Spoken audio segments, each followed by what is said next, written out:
Today we're getting into the latest Tesla tech and EV news, including the canceled Cybertruck, more leaks of the more affordable Tesla, FSD version 14 rolling out soon, new cars from Lucid, and more, so let's get into it. First up today, Tesla is always at the forefront of a lot of innovation when it comes to manufacturing their cars. Now, a lot of times they will announce certain things and we won't actually see it come to be or be put into true scaled practice for quite some time. But one thing that they definitely do is gigacasts. And a recent study from Thatcham Research finds that Tesla's use of gigacasts, which are large structural castings that replace many smaller body parts, actually make vehicle repairs both easier and less expensive.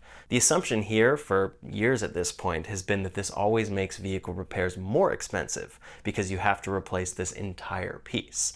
There had been concerns that if a gigacast was damaged, the entire casting would need replacement, leading to a high cost. But this study actually challenges that. Instead, according to this study, the design allows for localized damage repair. Tesla employs techniques like gigacast sectioning, so only the damaged portion of a casting is fixed rather than discarding the whole component.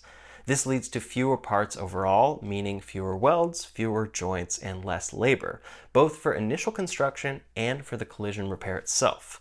A comparative example shows that a partial repair on a Model Y rear gigacast saved over 2,000 euros, or about 2,700 US dollars, compared to doing a similar repair on a traditional multi-part steel body, such as in the Model 3. For insurance companies, this has a few implications because they actually might need to adjust their damage and total loss models in light of these findings.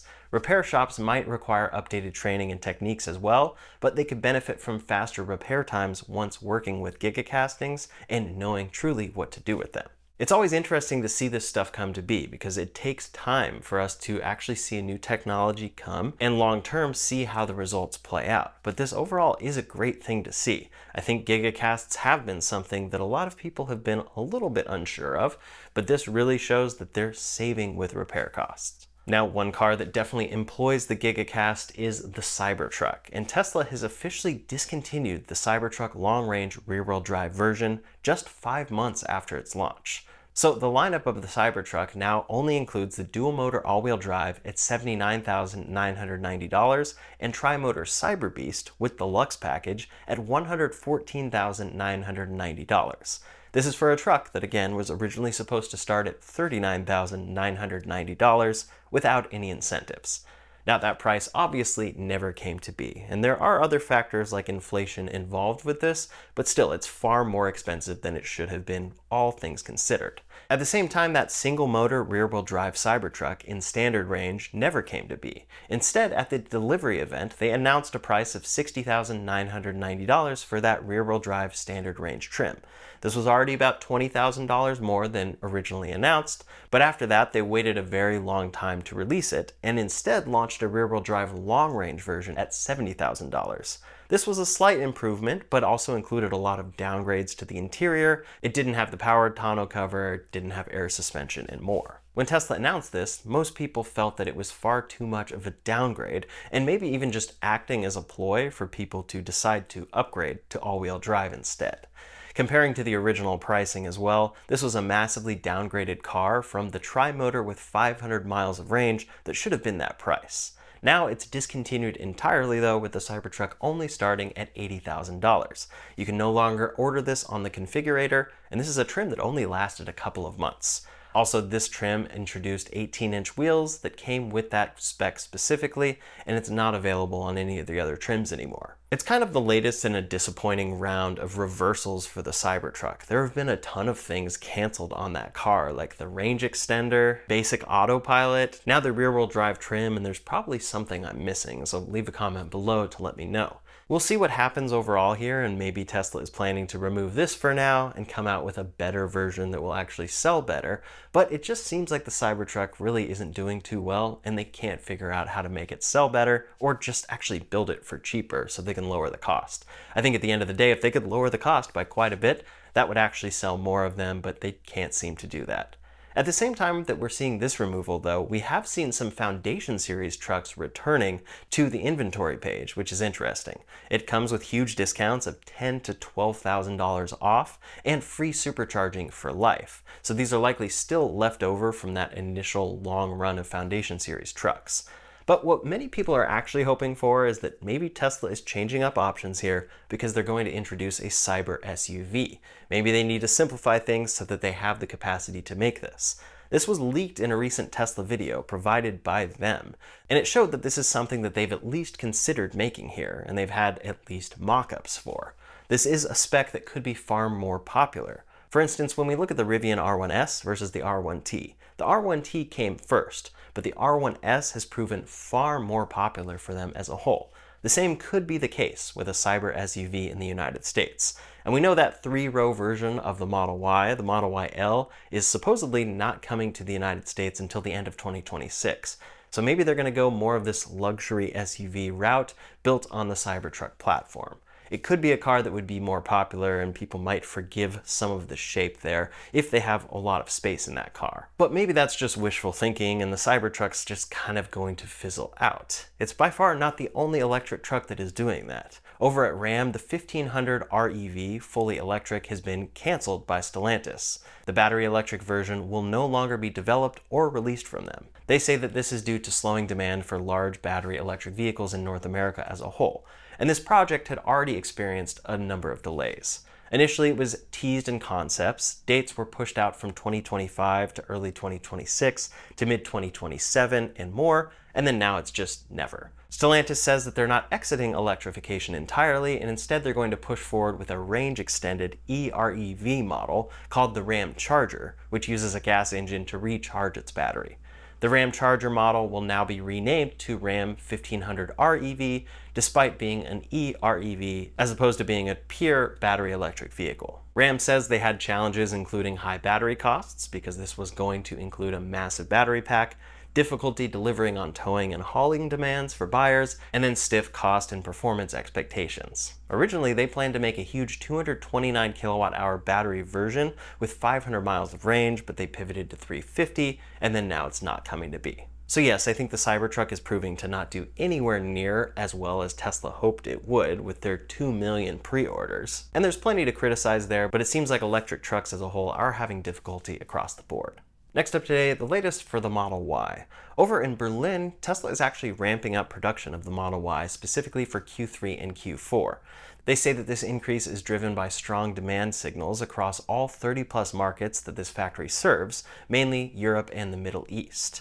This also has to do with the recent addition of Canada to its supply amid the US tariff war. So they're supplying an extra market there. Demand seems to be going well for this Model Y as a whole, and then they're launching the new Model Y Performance. So overall, this is good to see out of Giga Berlin.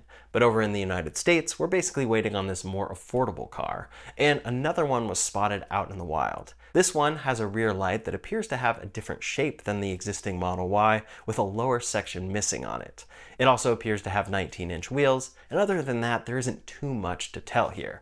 We've seen a number of mock-ups of what we expect this car to look like, and we've seen leaked images of the interior. Overall, it's going to have a number of small downgrades to help bring down the price of this car, but hopefully we will see it soon. Tesla has communicated most recently that we'll see this car in Q4.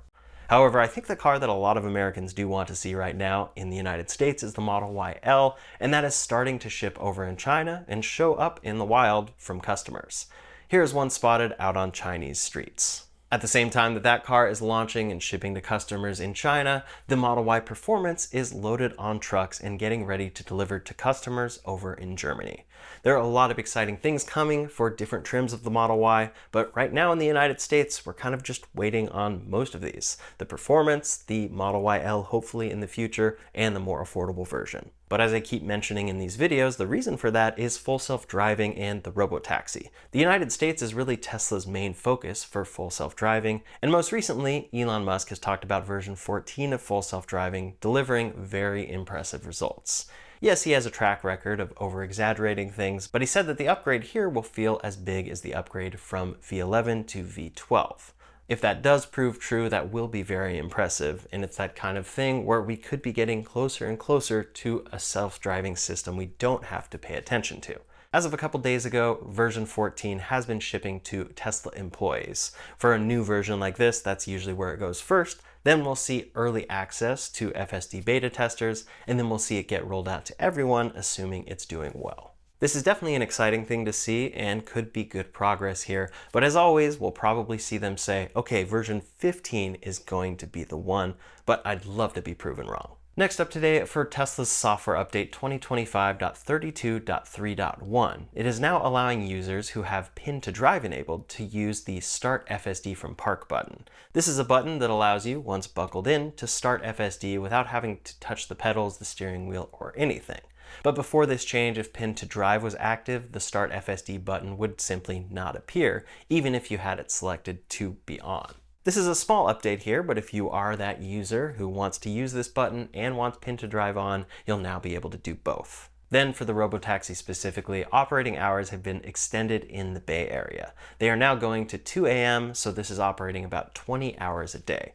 Now, it is important to clarify that they classify this as a ride-hailing system in the Bay Area because of the safety monitor in the driver's seat, but they are testing it as a Robotaxi. Last up today, some updates from other automakers. Over at Lucid, they're planning 3 new midsize EV models built off of a flexible skateboard-style platform. The first one here is expected by late 2026, with subsequent models to follow. These are mid-size models that are intended to be more affordable compared to the current lineup of Lucid cars, which are definitely in the luxury category. The first is expected to start at around $50,000 or somewhat below that if possible, but this does depend heavily on additional funding for Lucid. They say that current capital will get them through to the second half of next year, but more financing is needed for the development and launch of those mid-size models. It's one of those situations that we see with a lot of electric car startups. Getting that project underway for the more affordable car is the most difficult thing, but once they can get there and scale it up and become profitable, then things can go well. The new CEO of Lucid, Mark Winterhoff, acknowledged that the launch of the company's SUV, the Gravity, got off slower than they hoped, but Lucid is increasing production and expects the Gravity to become their best-selling model. Again, another example of how in the United States, we see SUVs do especially well. For now, Lucid is planning to enter into this lower-cost market, but not the true low-cost EV market that many are aiming for. It will be around that $50,000 price range we talked about, instead of aiming closer to what many are saying, like $25,000. This makes a lot of sense since they haven't shipped anything in the $50,000 range, and jumping straight down all the way to very low cost would be extremely challenging for them. It also feels like Lucid has especially positioned themselves as a luxury automaker, so this move would take some time, I think, overall for perception. Over at Honda, they've introduced the N1E, which is a new small electric car starting at the equivalent of about $18,300 in Japan. This one is built for passenger use rather than commercial use. It uses a 29.6 kilowatt-hour battery, and they claim the range is about 183 miles per charge, but of course that's probably a different testing cycle than the EPA. They have a lot of competition in this space from BYD, Toyota, and others, and it's very interesting to see because this is the kind of vehicle that in the United States probably will never come to be. Now, as we approach the end of the EV tax credit, many automakers are pushing some very aggressive lease offers. Again, this is ahead of the end of the federal EV tax credit on September 30th, but also ahead of the 25% EV import tariff. First is the Honda Prologue EX 2025, and this is available as a one-pay lease that is $3,799 up front for 24 months, and that gets you about 10,000 miles per year. This is an interesting way to do it where you pay all up front, but it works out, if you have the money, to about $158 per month, which is a very good lease deal there. This includes a loyalty/conquest bonus, and it's for select states only, so if you are interested, you can check for your particular state. Next, over at VW, the ID.4 Pro rear-wheel drive has leases starting at just $129 per month for 24 months, but that is with $2,400 down. That includes 10,000 miles of driving per year, and this one works out to about $233 as a monthly cost after incentives. This one is currently available in California, Arizona, and Nevada. Over at Kia, the Kia Niro Wind EV 2025 is available for $129 per month with $3,999 down. This also is for 10,000 miles and works out to about $296 per month, depending on incentives. MSRP for that car is about $41,000. Then over at Hyundai, they have the Ioniq 5 SE Standard Range 2025, and that one's a 36-month lease for $149 per month, with just $3,999 down. Effectively, this works out to about $260 per month. They also have the long range SE available at $189 per month, and that gets a 318-mile range. So if you need a long range version, there still is a pretty good deal there. It's just, of course, not as good as $149 per month. Then, interestingly, over at Cadillac, the 2025 Lyriq Luxury 1 is available for $529 per month with $4,879 down.